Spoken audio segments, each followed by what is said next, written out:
শুভ সন্ধ্যায় বন্ধুরা, কেমন আছেন? সবাই ভালো আছেন তো? চুনি পান্না ডেলি ব্লগে আপনাদের সকলকে স্বাগত। বন্ধুরা, আজ আমি বানাচ্ছি ডিমের কারি।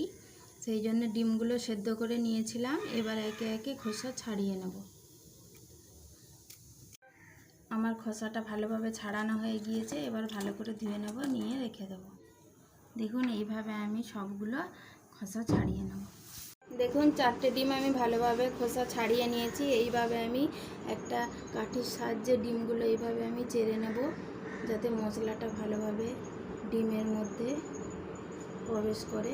সেই জন্য দেখুন, এই ডিমগুলো আমার চেরা হয়ে গিয়েছে। এবার আমি উপর থেকে দিয়ে দেবো লবণ, লঙ্কার গুঁড়ো, হলুদের গুঁড়ো দিয়ে ভালোভাবে আমি ম্যারিনেট করে নেব।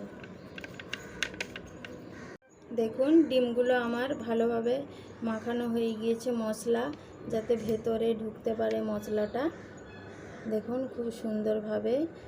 প্লিজ বন্ধুরা, ভিডিওটা প্রথম থেকে শেষ পর্যন্ত দেখবেন ও পাশে থাকবেন। এইবার আমি ডিমগুলো ভেজে নেব।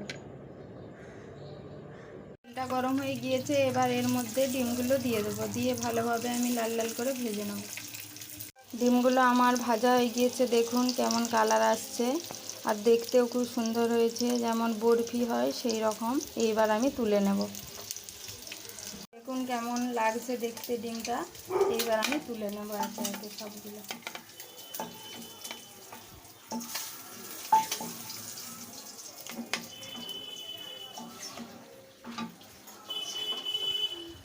ডিমের কারি বানানোর জন্য এই তেলের মধ্যে এবার মশলাটা দিয়ে দেবো। দেখুন বন্ধুরা, মশলা আমার ভালোভাবে কষা হয়ে গিয়েছে, মশলা থেকে তেল ছেড়ে আসছে। এবার আমি ডিমগুলো দিয়ে দেব।